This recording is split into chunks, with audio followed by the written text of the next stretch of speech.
Hello everyone, welcome to study for a. दोस्तों, आज जो है हम Allahabad high court group C and group D के लिए हिंदी का प्रैक्टिस सेट 6 करेंगे, जो कि आपके लिए इम्पोर्टेंट होगा। तो चलिए स्टार्ट करते हैं। पहला प्रश्न कह रहा है कि निम्नलिखित में से उसमें व्यंजन कौन से हैं। व्यंजन की हम बात कर रहे हैं, तो व्यंजन तो सभी हैं। इसमें ये पूछा था, यहाँ पर ऊष्म व्यंजन पूछा गया है। ठीक है, ऊष्म व्यंजन की बात कर रहे हैं, यहाँ पर ये मिस हो गया है। ठीक है, इस उसमें नहीं, ऊष्म व्यंजन पूछ रहे हैं कौन से हैं। तो आप जानते हैं कि ऊष्म व्यंजन जो है 204 होते हैं। कौन कौन से होते हैं? सा, श और ये स और ये हा। ये आपके ऊष्म व्यंजन होते हैं और ये 4 होते हैं। तो इसलिए इसका आंसर जो हो जाएगा, ए इज ए राइट आंसर। ठीक है, इसके बाद अंतस्थ व्यंजन होता है। एक अंतस्थ व्यंजन होते हैं। अंतस्थ व्यंजन भी दोस्तों 4 होते हैं। वो होते हैं या, रा, ला और वा। ठीक है, या और वा को दोस्तों जो है अर्धस्वर भी कहा जाता है। क्या कहा जाता है? अर्ध स्वर भी कहा जाता है। रा को दोस्तों आप लुंठित कहते हैं, लुंठित व्यंजन भी कहते हैं। वहीं रा को जो है पार्श्विक व्यंजन कहते हैं। क्लियर, ये बात याद रखना। इसके बाद संयुक्त व्यंजन होते हैं। दोस्तों, संयुक्त व्यंजनों की संख्या जो है 4 होती है। वो होते हैं छ, त्र, ज्ञ और श्र। अगर संयुक्त छ की हम बात करें, चूंकि ये संयुक्त हैं यानी कि मिलकर बने होते हैं, ये जो है का और शा से मिलकर बना होता है। त्रा जो है दोस्तों ता और रा से मिलकर बना होता है। वहीं ज्ञ जो है दोस्तों जा और वहां से मिलकर बना होता है। श्रा जो है दोस्तों ये शा और रा से मिलकर बना होता है। क्लियर हो गया। इसके अतिरिक्त में 2 अतिरिक्त व्यंजन होते हैं, जिसे हम दोस्तों उत्क्षिप्त व्यंजन भी कहते हैं। यहाँ पर ले लेते हैं उत्क्षिप्त व्यंजन। ठीक, उत्क्षिप्त व्यंजन कितने होते हैं? वो होते हैं दा, 2 होते हैं। कौन कौन से होते हैं? एक डा, जिसकी नीचे बिंदी होती है। एक ढा, इसकी ये नीचे बिंदी होती है। क्लियर। अच्छा, इस वाले डा और इस वाले ढा में अंतर क्या है? ठीक, ये बिंदी वाले और इनमें अंतर क्या होता है कि जब कोई डा शुरुआत में किसी शब्द के शुरू में अंत हो, शुरू में स्टार्ट होता है, तो ये वाले डा होते हैं बगैर बिंदी वाले। जैसे आप लिखेंगे डमरू, ठीक है, आपने लिखा ढोल, आपने लिखा ढोल। ठीक है, ये तो इनके नीचे बिंदी नहीं होगी। यदि किसी शब्द के बीच में अगर यूज हो रहे हैं ये डा और ढा, तो उसमें ये उत्क्षिप्त व्यंजनों का यूज होता है। जैसे पेड़, है ना, आपने देखा होगा सड़क, है ना, ऐसे कहीं भी। और ऐसे ही मेढक ले लो इसका, तो आपने बीच में नीचे जो है बिंदी होगी, ये आपके शुद्ध अशुद्ध वर्तनी में काम देंगी। क्लियर। तो इसका राइट आंसर हो जाएगा ए इज राइट आंसर। चलते हैं प्रश्न नंबर 2 की तरफ। कह रहा है कि वर्णों का निम्नलिखित दिया गया मेल संधि के कौन से प्रकार की बात करता है। ठीक है, जब आ और ई और आ और उ के बाद ओ बन जाता है, तो दोस्तों ये आपका गुण संधि होती है। कौन सी संधि होती है? गुण संधि होती है। क्लियर। संधि की अगर हम बात करें, तो संधि तो दोस्तों आपके 3 प्रकार की होती हैं। कौन कौन सी होती हैं? आपकी एक स्वर संधि, दूसरी आपकी व्यंजन संधि और तीसरी जो होती है वो विसर्ग संधि होती है। ठीक, संधि आपकी 3 प्रकार की होती है। फिर स्वर संधि अपने आप में 5 प्रकार की होती है। क्लियर हुआ। तो इसमें जो है आपका गुण संधि होगा। क्लियर। गुण संधि में क्या होता है कि जब गुण संधि में क्या होता है कि जब आ और आ के बाद क्या आ जाए? ई या ई आ जाए। ठीक है, तो ये ए बन जाता है। ठीक, जब आ और आ के बाद ऊ आ जाए या बड़ा ऊ आ जाए, सीक्वेंस कुछ भी हो सकता है। इसके बाद ये आ जाए या ए आ जाए। ठीक, इसके बाद ये आ जाए या ए आ जाए, तो वो दोस्तों जो है ऊ बना लेता है। ठीक है, और एक और होता है जब आ और आ के बाद री आ जाए, तो ये अर हो जाता है। तो अल्टीमेटली आपको ये रखना है कि गुण संधि में ये 3 चीजें बनती हैं, ए, ओ और औ। ठीक, क्या क्या बनता है? ए, ओ और औ। ठीक है, अब अच्छा आपको रटना नहीं है। अगर आप जरा दिमाग लगाएं, तो अगर आ और ई के बाद ई ले लें, ठीक? इनको अगर एक साथ आप बोलें तो आपके मुँह से क्या प्रोनंसिएशन निकलता है? ए, ऐ, ऐ, ऐ, है ना? ऐ, तो यही तो आ रहा है। ऐसे ही आप अगर आ के बाद ऊ ले लें और एक साथ बोलें ओ, ओ, औ, औ, तो मतलब ओ जैसा साउंड निकल रहा है, क्लियर? तो ऐसे भी आप लिंक करके सीख सकते हैं संधि विच्छेद, वो संधियों को, क्लियर? तो यहाँ पर आपकी गुण संधि होगी, ठीक है? बाकी दीर्घ संधि की अगर हम बात करें, दीर्घ संधि, दीर्घ का मतलब होता है दीर्घ, तो अर्थात जब 2 स्वर मिलते हैं तो मतलब दीर्घ बनता है और बनता क्या-क्या है दीर्घ में? पहले तो ये पता होना चाहिए कि दीर्घ संधि में आ बनता है, ठीक है? ई बनती है और उ बनता है, ठीक है? ये बड़ा आ बनता है या कहें बड़ी ई और बड़ा ऊ, ठीक है? ये जो है आपके दीर्घ संधि में बनते हैं, क्लियर हुआ? दीर्घ संधि में क्या बनते हैं? ये बनते हैं। अब कैसे बनते हैं? जब आ या आ के बाद आ और आ आ जाए। अच्छा, अब आपको रटना नहीं है, आ और आ को अगर हम मिलाएँगे तो आ ही तो बनेगा, या इसको इससे मिला दें, इसके बाद मिला दें, बोलें तो आपके मुँह से साउंड जो है आ ही का निकलेगा, ये आ जाए, चाहे ये आ जाए, क्लियर? तो आ ही बनेगा, क्लियर हो गया? अब ऊ ले लो, इसके बाद या ये ऊ आ जाए या ये ऊ जाए, या इसके बाद ये आ जाए या ये आ जाए, या इसके बाद ये आ जाए या ये आ जाए, तो ये बनाएगा तो ऊ ही, ठीक है? ऐसे अगर हम ई की हम बात करें, तो इसमें से कोई भी ई किसी के पीछे आ जाए, तो आपका वो जो है बड़ा ई ही बनता है। अतः जब ये दीर्घ स्वर या ह्रस्व स्वर एक जैसे एक दूसरे में जुड़ें या उसका बड़ा वाला रूप जुड़े, तो वो जो है दीर्घ स्वर बनाते हैं, यानी कि आ बनेगा, ऊ बनेगा और ई बनेगा। क्लियर? ये बात समझ में आई? तो चलिए स्टार्ट करते हैं नेक्स्ट प्रश्न। प्रश्न नंबर 3 की हम बात करें कि गवेषणा शब्द निम्नलिखित में से किसका पर्यायवाची है? तो गवेषणा जो होता है दोस्तों, गवेषणा का मतलब होता है किसी चीज़ की खोज करना, ठीक है? शोध करना, अन्वेषण करना, अन्वेषण ये भी इम्पोर्टेंट है, ठीक है? तो इसका आंसर जो हो जाएगा, गवेषणा का मतलब होता है खोज करना, ठीक? दर्प का मतलब क्या होता है? दर्प का मतलब होता है दोस्तों गर्व, घमंड, समझ रहे हो? दर्प हो गया, घमंड हो गया और आपका अहंकार, अहंकार, अहम, है ना? ये सब क्या है? इसके बाद इम्पोर्टेंट है आपका दंभ, दंभ इम्पोर्टेंट है। दंभ मतलब होता है घमंड या गर्व, ठीक है? ये आप याद रखना, ये इम्पोर्टेंट है। तो गर्व, दर्प और गर्व। तृष्णा का मतलब क्या होता है? तृष्णा मतलब होता है दोस्तों इच्छा, ठीक? इच्छा के और क्या हो सकते हैं? अभिलाषा है, ठीक है? इसके बाद इम्पोर्टेंट है आपका मनोरथ, मनोरथ का मतलब इच्छा। इसके बाद आपका इम्पोर्टेंट हो सकता है आपका अभीष्ट, स्पृहा और लिप्सा, है ना? ये इम्पोर्टेंट है, ये आपके एग्जाम में कुछ भी पूछा जा सकता है। तो प्रश्न नंबर 4 की हम बात करें, कह रहा है कि निम्नलिखित में से स्थावर का विलोम है। पहले तो आपको पता होना चाहिए स्थावर का मतलब क्या होता है। स्थावर के मीनिंग जो होता है वो होता है कोई स्थिर है, एक जगह टिका हुआ है, ठीक? तो इसका हो जाएगा ऐसा कोई होगा जब स्थावर का मतलब होता है स्थिर, यानी कि ऐसा कोई विलोम होगा जो स्थिर ना हो, अर्थात चलायमान हो, चलने वाला हो। तो जंगम का मतलब होता है मूव करने वाला या चलायमान, ठीक है? इसका मतलब होता है चलायमान, ठीक है? चलायमान होगा। तो स्थावर का जो हो जाएगा जंगम हो जाएगा। मूक का मतलब होता है जो ना बोले जाता है, शांत रहने वाला। तो इसका विलोम होता है वाचाल, यानी कि बहुत बोलने वाला। स्थायी का होता है दोस्तों अस्थायी, ठीक है? उत्थान, कुछ उठ रहा है ऊपर को तो उसका करेंगे पतन, ठीक है? नेक्स्ट प्रश्न की हम बात करें, कह रहा है कि निम्नलिखित दिए गए वाक्य के लिए विकल्पों में से एक शब्द चुनिए जिसके पास कुछ ना हो। तो जिसके पास कुछ ना होता है दोस्तों उसे कहते हैं अकिंचन, अकिंचन। तो जिसके पास कुछ ना हो वो होता है अकिंचन।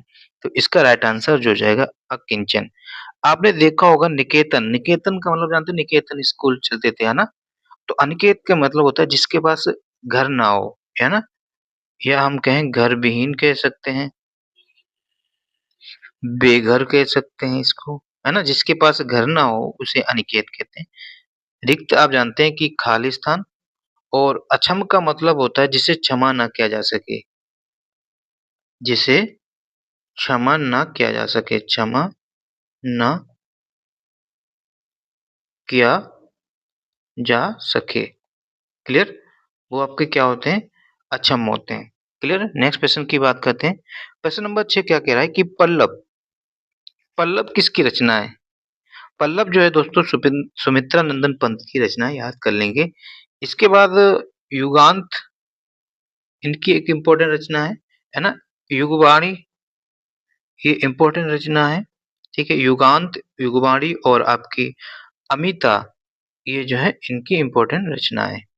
महादेवी वर्मा की हम बात करें तो इनकी रश्मि एक रचना है, ठीक है? और इनकी यामा, यामा इम्पोर्टेंट है।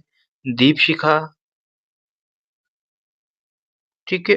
और एक और इनकी इम्पोर्टेंट है निर्जा, ठीक है? ये याम महादेवी वर्मा जी की है। हरवंश राय बच्चन जी जो कि अपने अमिताभ बच्चन जी के पिताजी थे, मतलब अब इस दुनिया में नहीं रहे, तो इनकी जो है एक मधुशाला, ठीक है? मधुबाला, मधु नाम से ज्यादातर इन्हीं की हैं, ठीक है? और इनकी निशा निमंत्रण इनकी रचना है। रामधारी सिंह जिन्हें दिनकर जी भी कहा जाता है था, इनकी इम्पोर्टेंट रचना है उर्वशी, कुरुक्षेत्र, रेणुका, ये इनकी इम्पोर्टेंट रचनाएं हैं। क्लियर? तो इस पल्लव जो है सुमित्रा नंदन पंत की एक रचना है। निम्नलिखित में से भवानी प्रसाद मिश्र की कौन सी रचना है? भवानी प्रसाद मिश्र की, तो सतपुड़ा के जंगल जो है दोस्तों भवानी प्रसाद मिश्र की एक रचना है। पथिक की अगर हम बात करें तो ये राम नरेश त्रिपाठी जी की रचना है, राम नरेश त्रिपाठी, ठीक है? युगवाणी अभी अभी आपने पढ़ा सुमित्रा नंदन पंत जी की एक रचना है। क्लियर? प्रश्न नंबर 8 की बात, शेर की तरह दहाड़ने वाले तुम क्यों कांप रहे हो? उपयुक्त वाक्य में पदबंध बताना है। शेर की तरह दहाड़ने वाले तुम क्यों कांप रहे हो? तुम, यानी कि ये सर्वनाम पदबंध हो गया। क्लियर? प्रश्न नंबर 9 की हम बात करें, माल गोदाम शब्द में कौन सा समास है? ठीक है? समास की अगर आप बात करें तो दोस्तों आप जानते हैं कि समास तो 6 प्रकार के होते हैं, ठीक है? जिनमें से आपका अव्ययी भाव समास, अव्ययी भाव समास, तत्पुरुष समास, कर्मधारय समास और आपका द्विगु समास, द्वंद्व समास और बहुव्रीहि समास। ठीक, बहुव्रीहि समास ये 6 प्रकार के होते हैं।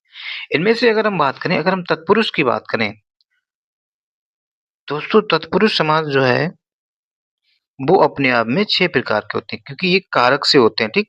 तो तत्पुरुष समास में दोस्तों जो कारक चिन्ह आते हैं ना, उनका लोप हो जाता है। इसके आधार पर ये 6 प्रकार के इनके 6 हो जाते हैं।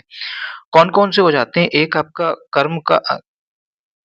कर्म कारक तत्पुरुष समास या कर्म तत्पुरुष समास ले लो, तत्पुरुष, ठीक? करण तत्पुरुष, ठीक है? संप्रदान तत्पुरुष हो जाएगा, अपादान तत्पुरुष हो जाएगा, एक आपका संबंध तत्पुरुष और अधिकरण तत्पुरुष। अगर आपने कारक ढंग से पढ़े होंगे तो आपको इनके कारक चिन्ह पता होंगे। कर्म कारक में क्या होता था? को उसका होता था, अर्थात ऐसा कोई शब्द जिसमें को विभक्ति का लोप हो जाए, ठीक है? तो वो आपके क्या होते थे? तो वो आपका जो है कर्म तत्पुरुष होगा। करण में आपका से की बात होती थी, किसी या द्वारा, ठीक? इन विभक्तियों का लोप हो जाए तो वो करण तत्पुरुष होगा। संप्रदान में आप जानते हैं कि के लिए, अपादान में आपका से, जब अलगाव की बात करें, अधिकरण में आपका का, की, के, है ना? किसी का संबंध बताया जाए तो इनका लोप हो जाए, और अधिकरण में और पर इन विभक्ति का लोप हो जाए। अगर इनके एक-एक एग्जाम्पल देख लें तो ज़्यादा समझ में आएगा। देखो, अगर हम बात करें स्वर्गवास, ठीक? तो आपसे पूछा जाएगा कि स्वर्गवास में कौन-सा समास है? तो आप इसको लिख सकते हैं स्वर्ग को वास, ठीक? स्वर्गवास को यही तो कह सकते हैं कि वो स्वर्ग को वास हो गया। तो यहाँ पर क्या हुआ, को जो कर्म की एक विभक्ति होती है, इसलिए इसका लोप होकर क्या हो गया, स्वर्गवास हो गया, ठीक है? अगर हम करण तत्पुरुष का उदाहरण लें, तो एक आप ले लेंगे मनचाहा। मनचाहा को क्या लिख सकते हैं, मन से चाहा, ठीक? मन से चाहा। तो इसमें से शब्द का लोप, से जो है वो विभक्ति का लोप हो गया, तो इसलिए मनचाहा लिख दिया, ठीक? एक और लिख सकते हैं, जैसे कि आपका बिहारी रचित। अगर इसका हम समास विग्रह करें तो बिहारी द्वारा रचित, है ना? तो यहाँ पर द्वारा शब्द इसमें लुप्त हो जाता है, ठीक? संप्रदान में एग्जाम्पल ले सकते हैं, आप लिख सकते हैं रसोई घर, रसोई घर। अगर आपको इसको समास विग्रह करें तो आप लिखेंगे रसोई के लिए घर। तो यहाँ पर के लिए शब्द का लोप हो गया, अर्थात ये संप्रदान हो गया, ठीक? अपादान का अगर हम उदाहरण देखें तो हम लिख सकते हैं देश निकाला, देश निकाला यानी कि देश से निकाला, है ना? तो देश से निकाला है तो दूर हो रहा है ना वो देश से, तो इसीलिए यहाँ पर से का अर्थ अलगाव हो गया, अर्थात ये अपादान कारक होगा। एक और ले लीजिए, इम्पोर्टेंट है ऋण मुक्त। ऋण मुक्त में कौन सा समास होगा? वैसे तो देखा जाए तत्पुरुष मानना, लेकिन उसके अंदर का पार्ट बन जाता है तो अपादान, क्योंकि वो ऋण से मुक्त हुआ है ना। ऋण मुक्त का मतलब क्या है, ऋण से मुक्त, ठीक है? संबंध अगर कारक के देखें तो इसमें आप लिख सकते हैं गंगा जल, ठीक? इसको देखेंगे तो ये बताएगा कि गंगा का जल, गंगा जल का मतलब क्या हुआ मित्रों, गंगा का जल है ना, तो गंगा का जल यानी कि संबंध बता देगा ना कि गंगा का है, तो इसलिए इसमें का लोप हो जाता है और संबंध कारक में का की के आ जाते हैं, तो ये आपका क्या होगा, संबंध तत्पुरुष। अधिकरण का मतलब होता है दोस्तों में और पर, किसी चीज में और पर बता, जैसे कि नगरवास, नगरवासी है, ठीक है? नगर में वासी। आप बीती, इसका इधर ले लो आप बीती, ये भी इंपॉर्टेंट है। आप बीती का मतलब क्या है, आप पर बीती, आप पर बीती, ठीक है? तो पर का यहाँ पर लोप हो गया, तो अर्थात आप बीती में अधिकरण होगा। अब आप कर सकते हैं कि गोदाम, माल गोदाम का मतलब क्या हुआ, माल के लिए गोदाम, यही तो है ना? माल गोदाम का मतलब होता है माल के लिए गोदाम, ठीक? के लिए गोदाम, अर्थात के लिए किसके लिए होता है, के लिए तो संप्रदान के लिए होता है, अर्थात माल गोदाम में समास जो होगा वो तत्पुरुष संप्रदान तत्पुरुष समास होगा। ये बात तो क्लियर हुई, बड़े आराम से समझ चुके हैं, ठीक है? ये तत्पुरुष समास जो है वो 6 प्रकार के होते हैं। कौन-कौन से ये होते हैं एक बार आप और देख लेना, क्लियर? प्रश्न नंबर 10 की हम बात करें, निम्नलिखित पंक्तियों में कौन-सा अलंकार है? कह रहा है कि फूले कात सकल मई छाई, जनु वर्षा ऋतु प्रकट बड़ाई। अब आप जानेंगे कि जनु, जनु जो होता है आपके उत्प्रेक्ष अलंकार में होता है, अर्थात जिस अलंकार में आपकी कल्पना की बात की जाए, ठीक है? तो वहाँ पर जो होगा उत्प्रेक्ष अलंकार होगा। इसकी पहचान के लिए आप लिख सकते हैं जनु जानो मनु मानो, है ना? जिस वाक्य में मनु आ जाए, मानो आ जाए, जनु आ जाए या जनहु, ज्यों, है ना? इस तरह से पहचान जो है वो उत्प्रेक्षा अलंकार की है, क्लियर? प्रश्न नंबर 11 की हम बात करें, कहे जू पावो कौन, विद्या धन ऊधम बिना, ज्यों पंखे की पौन, बिना डुलाए ना मिले। अगर आप दोस्तों इसमें गिनेंगे तो यहाँ पर आपको 11 मात्राएँ, ये 13 मात्राएँ, यहाँ 11 मात्राएँ, यहाँ 13 मात्राएँ, ठीक है? तो जिस किसी छंद के प्रथम और तृतीय पंक्ति में, अगर प्रथम और तृतीय पंक्ति में 11-11 मात्राएँ, जबकि दूसरी और चौथी पंक्ति में दोस्तों 13-13 मात्राएँ हों, तो वहाँ पर जो है दोस्तों सोरठा होता है, ठीक? और सोरठा का उल्टा जो होता है वो होता है दोहा। मतलब दोहा की जो पहली और तृतीय पंक्ति में 13-13 मात्राएँ होती हैं, जबकि दूसरी और चौथी पंक्ति में दोस्तों 11-11 मात्राएँ होती हैं और इसके तो इसका आंसर जो हो जाएगा सोठा, ठीक? और दूसरा इसकी पहचान ये कर सकते हैं कि जो इसके पहली पंक्ति और तृतीय पंक्ति की में जो अंतिम शब्द होगा, उसमें तुक होगा मतलब एक लय बनेगी। कैसे? कही ज्यू पावे कौन, ज्यों पंखे की बौन। कौन और पौन, है ना? कौन पौन ये तुक मिल रही है। क्लियर? तो इसका राइट आंसर हो जाएगा सोठा। प्रश्न नंबर 12 की हम बात करें, कह रहा है कि निम्नलिखित पंक्तियों में से कौन-सा रस है? श्री कृष्ण के सुन बचन अर्जुन क्षोभ से जलने लगे, एकदम गुस्सा होने लगे, है ना? सब सील अपना भूलकर करतल युगल मलने लगे, संसार चलो ठीक है ये लाइन बन गई। संसार देखे अपने हमारे शत्रु रण में मृत पड़े, करते हुए घोषणा वह हो गए उठकर खड़े। तो इसमें जो है एकदम गुस्सा रौद्र दिखा दिया ना और रौद्र रस का जो है ना रौद्र हो गया गुस्सा, स्थायी भाव। प्रश्न नंबर 13 की हम बात करें, गगरी दाना सूद उताना, भाई थोड़ा बहुत दाना है और उसमें एकदम ऐसे चौड़ा के चल रहा है, अर्थात ओछा आदमी थोड़ा धन पाकर इतराने लगता है। इसका राइट आंसर जो हो जाएगा बी। गगरी दाना सूद उताना का मतलब ओछा आदमी थोड़ा धन पाकर इतराने लगता है। क्लियर? प्रश्न नंबर 14 की हम बात करें, कह रहा है कि निम्नलिखित में से अजर का पर्यायवाची शब्द कौन सा है?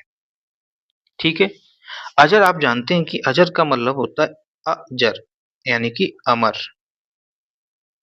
और अमर कौन होते हैं? हमारे देवता होते हैं, सुर होते हैं, देव होते हैं, अमर्त्य होते हैं। ठीक, ये कौन होते हैं? ये होते हैं अमर। तो अजर का पर्यायवाची क्या हो जाएगा यहाँ पर? सुर। ठीक है, अमर का हो जाएगा सुर। दैत्य का मतलब क्या होता है? दैत्य का मतलब होता है दानव, असुर, है ना? राक्षस, निशाचर, निशाचर, है ना? रात्रिचर, ये सब क्या है? दैत्य के हैं। और एक इम्पोर्टेंट और है यातुधान। ठीक, यातुदान का मतलब दैत्य, दानव, असुर। क्लियर? प्रश्न नंबर 15 की हम बात करें, कह रहा है कि निम्नलिखित गंधांश को ध्यान से पढ़िए तथा प्रश्न 15 से 19 के उत्तर के लिए दिए गए 4 विकल्प में से उचित विकल्प का चयन कीजिए। ये उम्मीद करता हूँ कि आपको पैसेज करना अच्छे से आता होगा, अब आप सीख चुके होंगे। खुद से भी सीखा होगा ना, इनमें गलतियाँ नहीं होनी, यही तो नंबर बढ़ाते हैं। तो चलिए स्टार्ट करते हैं। कह रहा है कि मेरे मकान के आगे चौराहे पर ढाबे के आगे फुटपाथ पर खाने वाले लोग बैठते हैं, जिसमें से रिक्शे वाले, मजदूर, फेरी वाले, कबाड़ी वाले आना-जाना लगा ही रहता है। लोग कहते हैं कि आपको बुरा नहीं लगता? लोग सड़क पर गंदगी फैला रहे हैं, आप इन्हें बर्दाश्त कर रहे हैं। इनके कारण पूरे मोहल्ले की आबो-हवा खराब हो रही है। मैं उनकी बातों को हल्के में ही ले लेता हूँ। कौन? लेखक जो उनसे शिकायत कर रहे हैं। लेखक कहता है कि मुझे पता है कि यहाँ जो लोग जुटते हैं, वे गरीब लोग हैं। अपने काम-धाम के बीच रोटी खाने चले आते हैं और खाकर चले जाते हैं। ये आमतौर पर गाँव से आए गरीब ईमानदार लोग हैं, जो हमारे इस परिषद के स्थायी सदस्य हो गए हैं। उन अशिष्ट अमीरों से भिन्न हैं, जो साधारण सी बात पर भी हंगामा खड़ा कर देते हैं। लोगों के पास पैसा तो आ गया, पर धनी होने पर स्वर नहीं आया। अधजल गगरी छलकत जाए की तर्ज पर इनमें दिखावे की भावना उबाल खाती है। असल में यह तावा हमें भी अपने माहौल में जोड़ता है। मैं लेखक हूँ तो क्या हुआ? गाँव में एक सामान्य घर से आया हुआ व्यक्ति हूँ, ठीक है? बचपन में गाँव घरों की गरीबी देखी है और भोगी भी है। खेतों की मिट्टी में रमा हूँ, ये मुझ में रमी है। अभी भी उस मिट्टी को झाड़-झूड़ कर भले ही शहरी बनने की कोशिश करता हूँ, बट बन नहीं पाता। वह मिट्टी बाहर से चाहे ना दिखाई दे, अपनी महक और रसमयता से वह मेरे भीतर बसी हुई है। इसलिए मुझे मिट्टी से जुड़े इसलिए मुझे मिट्टी से जुड़े हुए तमाम लोग भी भाते हैं। इस दुनिया में कहा-सुनी होती है, हाथापाई भी होती है, लेकिन कोई किसी के प्रति गाँठ नहीं बाँधता होगा। दूसरे तीसरे ही दिन परस्पर हँसते बतियाते और एक दूसरे के दर्द में दुख दर्द में शामिल होते दिखाई पड़ते हैं। हाँ, ऐसा हमारे गाँव हम लोगों के गाँव में होता है। ये सभी कभी न कभी एक दूसरे से लड़ चुके हैं, लेकिन कभी प्रतीत नहीं होता कि ये लड़ चुके हैं। कल के गुस्से को अगले दिन धूल की तरह झाड़कर फेंक देते हैं। तो चलिए अब हम इसके प्रश्न को करते हैं। कह रहा है कि लेखक के यहाँ इकट्ठे होने वाले लोग कौन थे? भाई गरीब लोग थे, रिक्शे वाले, फेरी वाले, मजदूर। तो वहाँ पर जो है गरीब लोग इकट्ठे होते थे। प्रस्तुत गद्यांश साहित्य की किस विधा के अंतर्गत आएगा? क्या ये एकांकी आएगा, संस्मरण, उपन्यास और रेखाचित्र? दोस्तों जब कोई लेखक अपनी स्मृति के बारे में बताए ना, तो उसने बताया ना तो वो उसे संस्मरण कहते हैं। तो ये जो गद्यांश था वो संस्मरण के अंतर्गत आएगा। वाक्य में प्रयुक्त मुहावरे अधजल गगरी छलकत जाए, ये तो हम लोग बहुत ही यूज करते हैं, यानी कि कम गुण वाला व्यक्ति दिखावा बहुत करता है। ठीक है, ये इसका राइट आंसर हो जाएगा। लेखक को निम्नलिखित में से कैसे लोग पसंद हैं? रिक्शे वाले, मजदूर, फेरी वाले और कबाड़ी वाले। तो इसका राइट आंसर होगा ए। 19 की हम बात करें, कह रहा है कि लेखक द्वारा वर्णित की गई दुनिया के लोग कहा-सुनी होने के बाद क्या करते हैं? मारपीट, सब भूलकर एक हो जाते हैं। प्रश्न नंबर 20 की हम बात करें, कह रहा है कि निम्नलिखित में से किस शब्द का अर्थ उपवास होता है? तो लंघन का अर्थ उपवास होता है। जलज आप जानते हैं कि कमल का पर्यायवाची है। क्लियर? निम्नलिखित में से कौन सा शब्द रचना का एक पर्याय नहीं है? रचना का सृजन भी होता है, कृति और गठन, इनका मतलब होता है रचना करना। अरुण जो है आपका नहीं होता है, अरुण आपका एक सिंदूर का होता है, ठीक है, सिंदूर का पर्यायवाची। और अरुण जो होता है सूर्य का पर्यायवाची होता है। क्लियर? प्रश्न नंबर 22 की हम बात करें, गुणहीन में कौन सा है? गुण माने गुण से हीन, तो यानी कि आपका ये क्या हो जाएगा? करण तत्पुरुष हो जाएगा। निम्नलिखित में से किसका विकास आखिरी में हुआ? अपभ्रंश, वैदिक और लौकिक संस्कृत। इसमें से जो है अपभ्रंश का हुआ। एक्चुअली दोस्तों सीक्वेंस होता क्या है, सबसे पहले आई आपकी वैदिक संस्कृत, फिर आई आपकी लौकिक संस्कृत,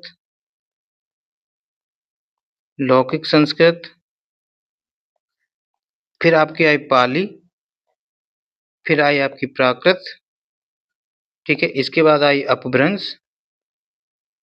अपभ्रंश और फिर एट फाइनली आई है आपकी हिंदी।